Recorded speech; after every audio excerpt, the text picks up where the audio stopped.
Greetings, I'm Jim Finley. Welcome to Turning to the Mystics.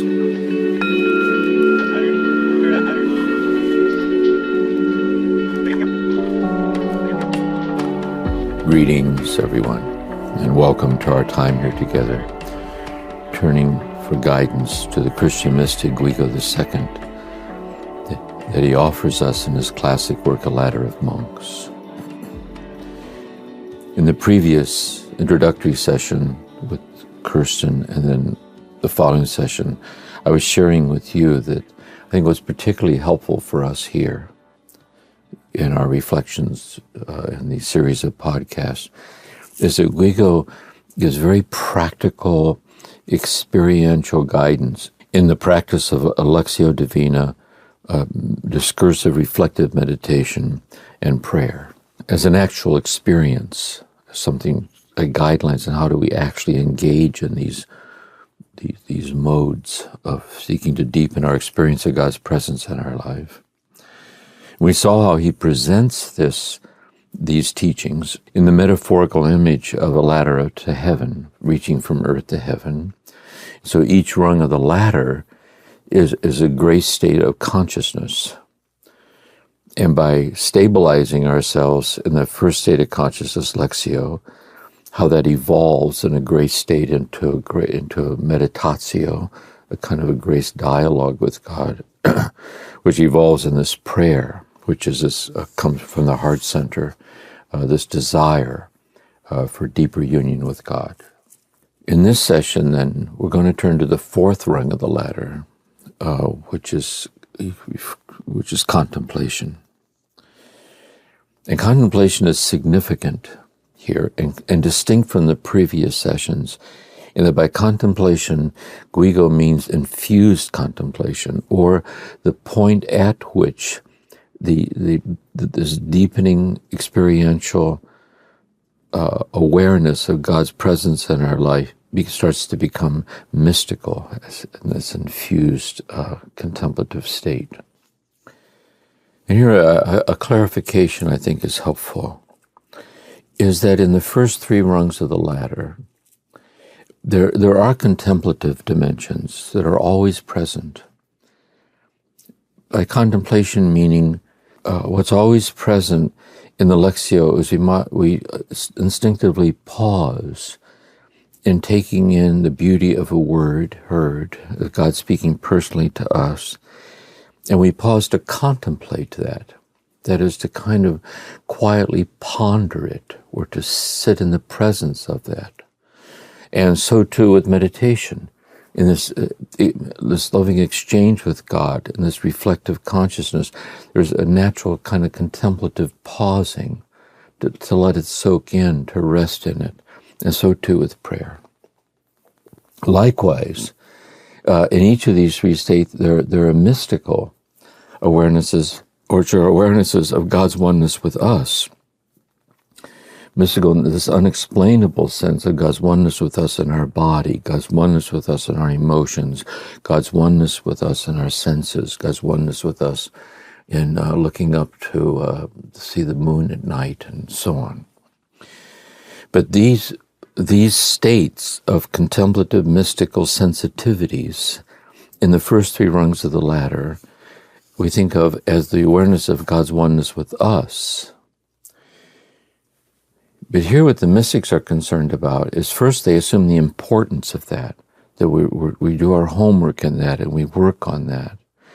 But what they're concerned about is knowing that it's not just that we become transformed in surrendering ourselves over to God's oneness with us, but we realize our destiny or our deepest identity is found not simply in God's oneness with us, but the sense in which we're one with God in God.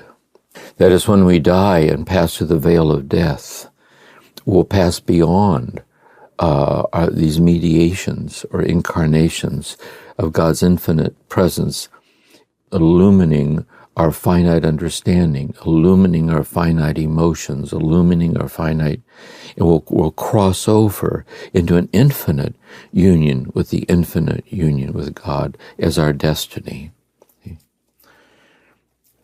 And so what we're really talking about now with infused contemplation, the mystical state, is the grace awareness that God's with us is not waiting until we're dead to begin granting us this awareness of our oneness with God in God.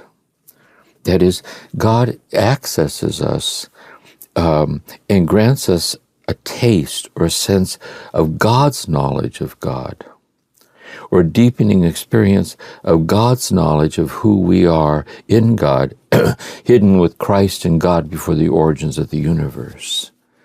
And it's this mystical union of the masters that is at the heart of all these mystics that we're studying. For what they're doing is they're offering us guidance in how to discern this is starting to happen to us. Because we may think it comes from some lofty thing like a vision or a voice, and it is lofty. But what they're trying to help us to see, it's lofty in its disarming nearness. It's lofty in the surprising simplicity of it. And how do we calibrate our heart to a fine enough scale to begin to pick up the subtlety of this infused state of union with God, in the senses transcending the senses, in the emotions transcending the emotions, and so on, the subtlety of it. And so each mystic, as you see, has his or her own way of helping us to see this based on their own experience and the people that they saw in spiritual direction, and they're trying to offer this direction to us in their writings. And so Guigo is now offering his. And he's also offering it to us, as I pointed out in previous time with Kirsten, he was living it as a hermit in solitude. That was his vocation. We're called to experience it out here in the world, in the midst of the daily work, in the midst of our relationships, in the midst of our challenges. How do we, in the sincerity of our seeking, begin to pick up this taste, this oneness of the mystical, and how do we, in discerning it, learn to cooperate with it? So this is how, this is Guigo's teaching then on this. He begins, to get at this, we have to back up a little bit and go back to prayer. So we're in the Lectio Divina, like we were exploring earlier, and then there's the meditation and the prayer. And in the prayer, we might see, is the sincerity, it's devotional sincerity with God. That is, in this prayer, Thomas Merton says, our prayer begins by simply accepting that we belong to God. And in belonging to God, we sincerely seek to become more consciously aware of how deeply we belong to God. And we pray from our heart for this deepening realization of this union of God's oneness with us. Then in prayer, Guigo writes, this is section 6. I seek by reading and meditating what is true purity of heart, and how it may be had, so that with its help I may know you, if only a little, Lord. For long have I meditated in my heart, seeking to see your face. It is the sight of you, Lord, that I have sought, and all the while in my meditation, the fire of longing, the desire to know you more fully, has increased. And so here he chooses as his passage for his letter the passage, not fear not, for I'm with you always, and whatever the passage we may choose, but his passage are the words of Jesus in the Beatitudes. Blessed are the pure of heart, for they shall see God. And so he takes that in as his Lectio, reflects upon it. And so his prayer is, Lord, heal me from all that hinders me from having a pure heart. For as you promise me, if my heart is pure, I'll see you. That is, if my heart is pure, I'll be free of what hinders me from realizing your infinite oneness with me in all things. And I long for this purity of heart. I long to be so transformed by you into this purity in which this deep oneness between us, unexplainable, eternal, boundless, might be realized. And it's in the longing. So what Guigo gets at here then is a certain kind of quiet longing for this union. And here I want to give an example to see if this doesn't help to bring this home, to where we get echoes of this in our daily life. Is it not true that in any transformational process, say in married love, being a mother or a father, being an artist or a poet or a musician, or being drawn to surrender ourselves over to the beauty in art, or to the cadence of the ineffable in poetry, or in music, to be moved by music, or in a deep commitment to aloneness, to solitude, to be a solitary wanderer, or to be one with the earth? Is it not true that in our fidelity to these transformational things, the deeper we go, the more we start to approach a certain realm of depth?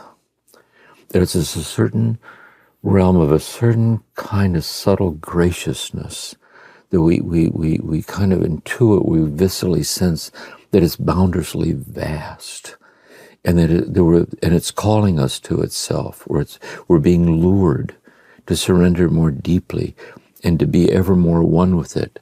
And there's that sincere longing to pass beyond our present level of oneness into a yet deeper level of oneness. And so it's our unconsummated longings for ever deeper oneness with the mystery as boundless as accessing us in the child and the spouse and the solitude and the art and the poetry and the alone, in service to the community, is something that won't let us live on our own terms. And we seek to go deeper. And he's talking about how the echoes of that this union he speaks of can happen in all those modes for us. But he's also saying it takes place in our daily rendezvous with God, not how that's happening in our marriage or lack thereof, or in our health or lack thereof, or in our art or lack thereof, or poetry or lack thereof. But how's it happening in the sincerity of our rendezvous with God, sitting like an unlearned child, like, here I am, Lord. And in that sincerity, there begins to open up in us this longing that's so subtle, this very, so it isn't lofty as in visions or interlocution. Those things can happen. It's not that those don't happen. But really the essence of the matter is it's lofty in the depth of the nearness of it. It's innermost. And we have to kind of maintain an inner attentiveness to this and stay long enough to begin to let it have its way with us. This is what he's talking about. See? And I think that's a gift for that. So we would find the place in our life where it's the most present, where it shimmers and shines here and there, and see if there isn't a certain kind of, when we're there in that space and fidelity to it, isn't a way of praying, or isn't a way, and then also then when we bring ourselves to prayer, how it's kind of continuous with that. So how are we then, as we see this presence of God shining out, intimations here and there, it's our life. So then when our daily rendezvous with God and sitting in this silent attentiveness, we see that those reverberations are reverberating in this very stillness where we sit empty-handed in the presence of God. Created me. I desire this pure heart, Lord. Created me this heart. For in the heart, the deep oneness that's deeper, ever deeper than my present level of oneness. I can just see it there, or see you there calling me into this oneness. It's kind of like that. And this is why I think it's always so deeply personal. It's very, very personal. It's hard to talk about. And but that's why these mystics are so important to us, because you can feel in the cadence of their words that as we listen to the rhythm of the beauty of their words, our awakening heart knows of which they speak. And I used to feel this way when I was with Thomas Merton. I saw him as a kind of a lineage holder in this tradition, just being with him. And what he was always teaching me to do in silence is listen to myself, to be present to myself, to be present. And so we're always like circling back around to this heartfelt sincerity and then staying there with this. So the effects of contemplation. So then he says, well, how are we then to know that this deepening longing in prayer, this unconsummated longing for this kind of sense of seeking this infinite union with the infinite mystery of God, how do we know that we're kind of, we're like in the neighborhood? How do we know? Article 7. And again, this is his language that he uses, which today by us sounds flowery or whatever. This is his way of speaking. So the soul, by such burning words, inflames its own desire, makes known its state, and by such spells it seeks to call its spouse. But the Lord, whose eyes are upon the just and whose ears hear and catch not only the words, but the very meaning of their words, that is to say, as God's listening to us express these longings, God just doesn't simply hear what we're able to hear in the words that we're saying, but God hears within the depths of our words, the depths of longing that we ourselves aren't capable of hearing. See?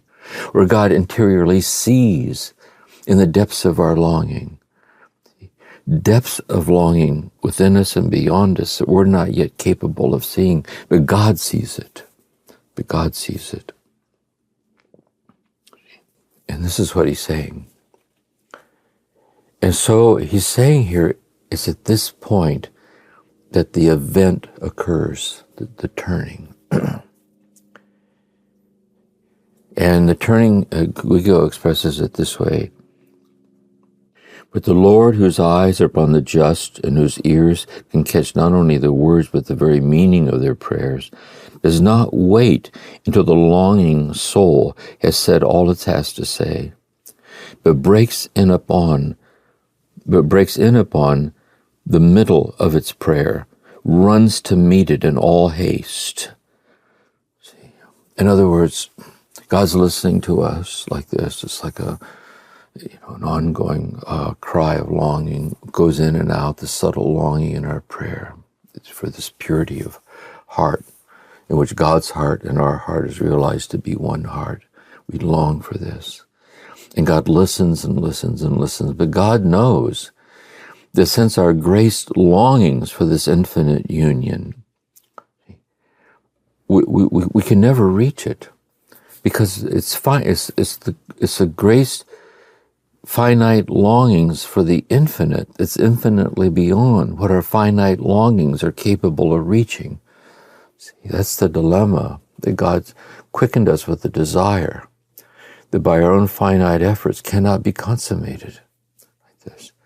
And God listens and listens and listens, and then mid-sentence, that is to say, I think what happens, we don't see it coming.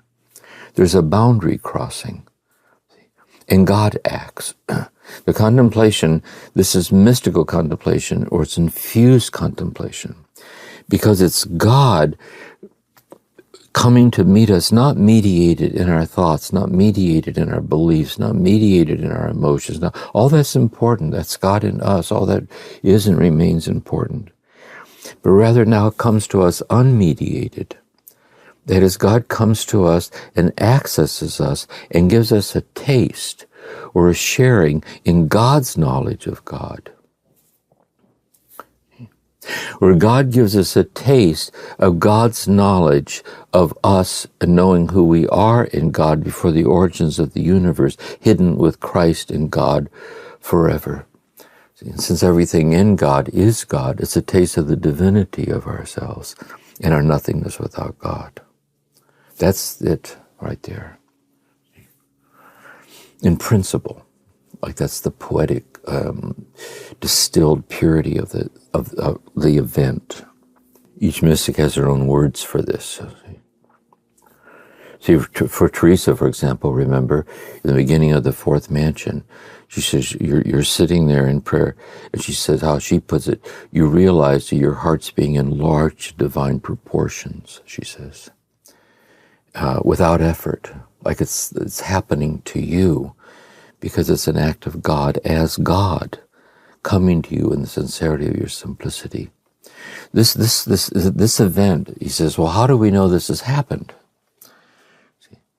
And here's what we're trying to get at. It isn't as, sometimes this can be very intense. I mean, seriously, it can come with, there can be visions, and these things happen to people. But he's saying it's usually not like that. It's really we're calibrating our heart to discern something very subtle that's happening to us. And he goes down a litany of observations about what we can discern and look for. First, is that he restores the weary soul. And again, I think what makes Guigo so challenging is he doesn't elaborate on anything. That is, this is what makes some of the other mystics more accessible. They kind of flesh it in with examples and so on. And he just says it in a few words. And so God, we know, restores the weary soul. And so here, for me, what this is, and you could see maybe your sense of what this is too, is that we're wearied by the seemingly endless longing that seems so endlessly unconsummated. Like how could the likes of me even dare to long for such a thing that I don't even understand? And I'm wearied by the effort in which I keenly sense are not capable of bringing about what my efforts are seeking. That all of a sudden, your wearied soul finds rest, and then in some unexplainable way, it's like quietly resting in God, resting in you unexplainably. It's a kind of a homecoming that it kind of surprises you in a way. And you're sitting there out here in reflective consciousness, nothing is happening. You know, you're just sitting there in your room with a candle burning or out walking, wherever you're doing. But all of a sudden, this spacious kind of arrival and a homecoming and the end of effort, because you discern that nothing is missing. See, I think that's the thing. He slakes its thirst. And here he's using the longing as thirst, more than the deer in the Psalms, more than the deer longs for running streams, O God, do I long for you. And so this longing is pictured as a kind of a thirst. Notice how bodily thirst is. It's a kind of physiological love longing in your body. And your thirst is quenched. And really, don't forget, we'll see this later when we look at Julian of Norwich. This thirst, Jesus on the cross, I thirst. See, that your thirst is an incarnate echo of God's infinite thirst for you. And so it's a consummation of the thirst, like we and God drink deeply of each other in a way that is the end of thirst. And I missed the very first one back. He says he anoints it with the most precious perfumes. It was the first thing on his little litany that helps us to get what we're talking about. And if you imagine here smelling a blood red rose, and you give your scent to such a primordial sense, the smell of scent, like the odor of sanctity, and so there's an aromatic kind of it's like it's so sensual in an infinitely delicate way, as in the scent of something. You know, when I was very little, I stayed with my grandmother. My father was in the army at the time of World War II, and I would stay with her, and she was widowed, and I loved staying with her. And I would go with her down in her basement. She had an old Ringer washing machine. And she would hang up rags to dry near this coal furnace. And those drying rags, there's a certain smell about her furnace with those drying rags in the furnace in the basement. And when I was in the monastery, partly I did janitorial work in the guest house. And up on the top floor, there were heat pipes that would come up through a closet where we used to store mops and so on. And when I would open the door, those mops were drying out from the heat coming up from those, up to the furnace down in the basement up through. It was like my grandmother's basement. And I can remember sometimes on purpose, I would walk by and just open the door to smell that. And so that's that primordial sense. It's like we're dropping down into this realm of sense. We're dropping down into this realm of the end of weariness, like a resting. We're dropping down into the end of thirst, like it's satisfied. And he feeds the hunger. And here this has connotations of the Eucharist.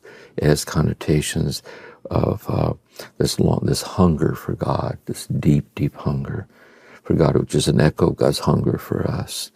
And the hunger ceases.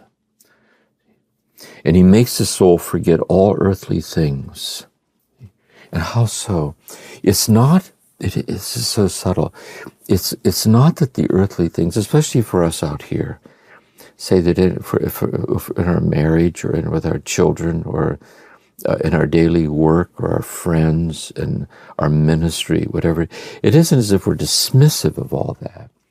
Like the outcome of effort in fluctuating circumstances. We're right in the midst of it. That's where we're to live our life.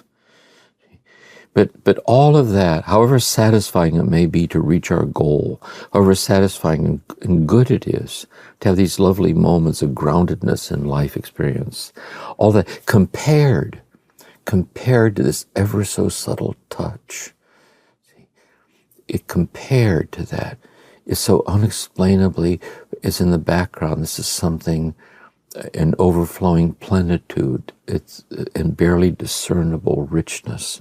That's a subtle thing. And I also think, this is true of all these mystics, that when we are able to see the nothingness of all those things, the passing pleasures and pains of life, and see their nothingness compared to this, we're able to see God shining out from those very things. That the very simplicity of things, realize how they're nothing without God. We see God shining out from them in their nothingness, whether it's drinking a hot cup of tea or looking out the window or reading a child a good night story or reading a poem, is the incomprehensible statures of the simplicity of things. And he makes the soul forget all earthly things, and he makes it die to itself. Sometimes in deep love, some people, you can love somebody so deeply that it's like dying of love. That is, you die of love, and that you die to yourself as being in any way capable of being fulfilled unless it's in the oneness with the beloved. In Martin Buber's language, in the presence of the thou. He says the thou is the one who fills the entire horizon of your being.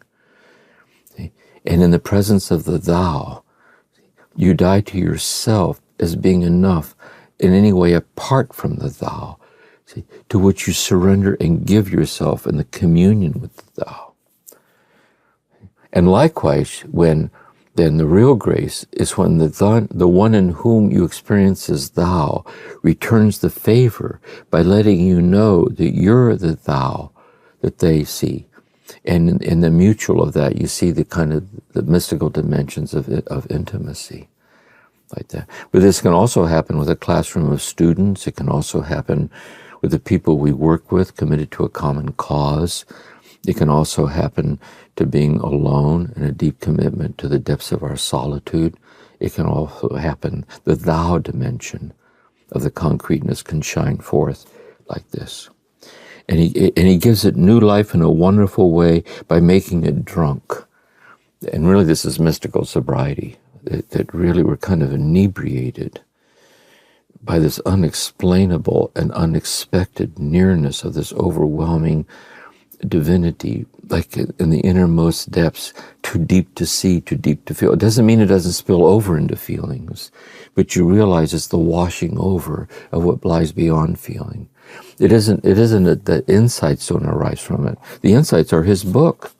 This is the scriptures. It flows over into words that bear witness to it.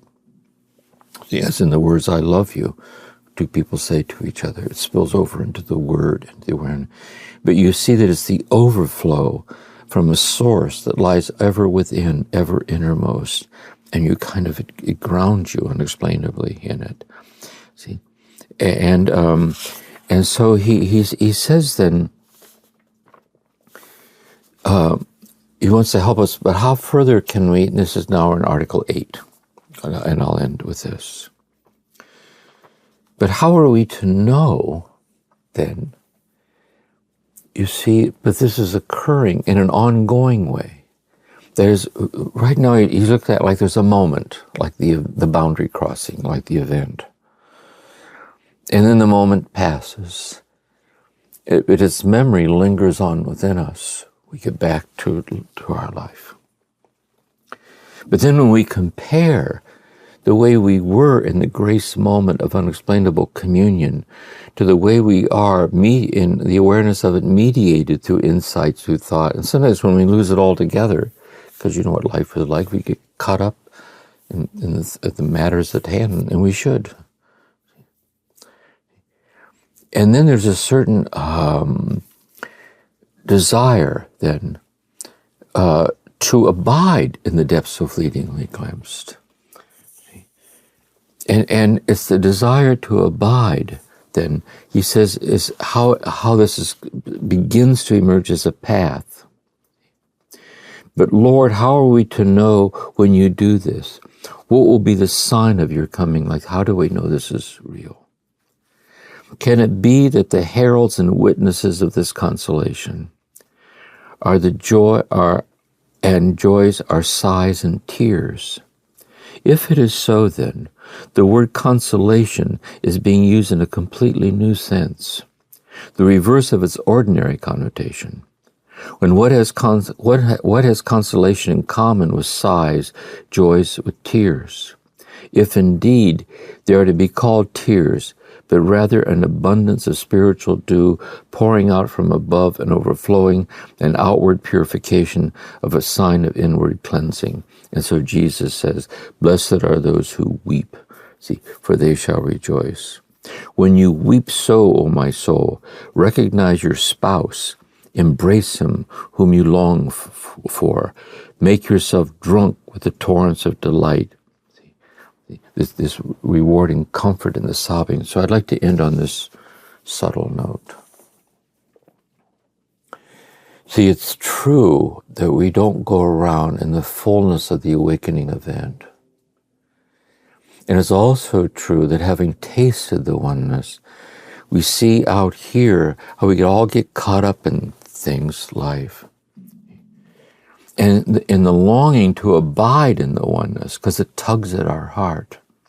There's sometimes the tears might be physical tears, but it's an inner weeping, like a sighing or an inner longing.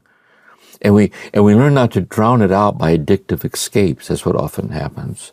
You turn on the TV or, eat another brownie or have a beer, some damn thing.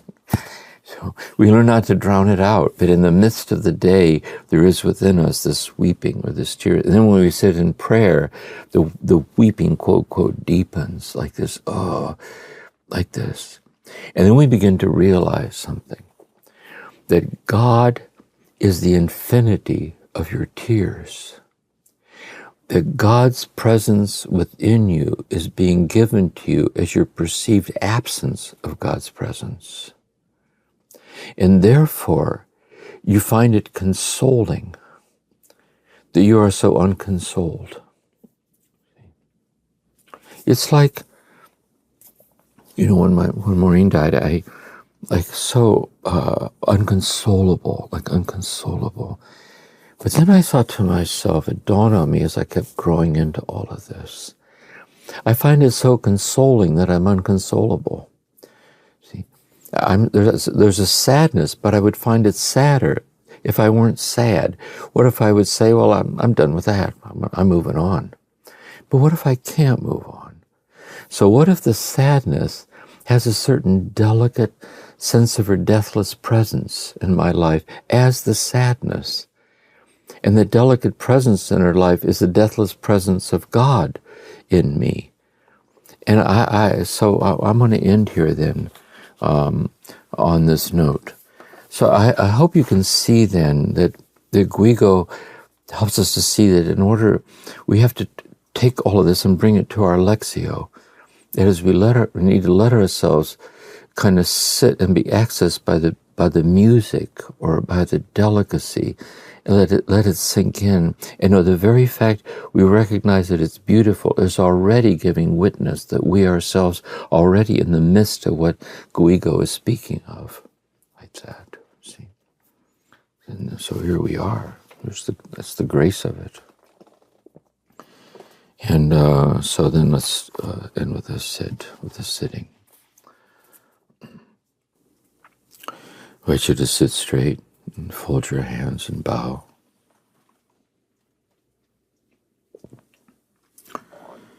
Repeating after me, be still and know I am God. Be still and know I am. Be still and know. Be still. Be.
Slowly say the Lord's Prayer together. Our Father, who art in heaven, hallowed be thy name. Thy kingdom come, thy will be done, on earth as it is in heaven. Give us this day our daily bread, and forgive us our trespasses, as we forgive those who trespass against us. Lead us not into temptation, but deliver us from evil. For thine is the kingdom, and the power, and the glory, now and forever. Amen. Mary, Mother of Contemplatives, pray for us. Guigo II, pray for us. Saint Therese, the Little Flower, pray for us.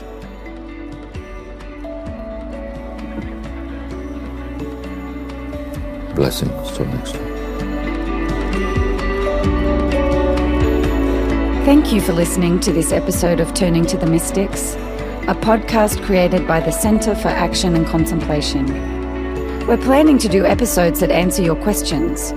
So if you have a question, please email us at podcasts@cac.org or send us a voicemail at cac.org/voicemails.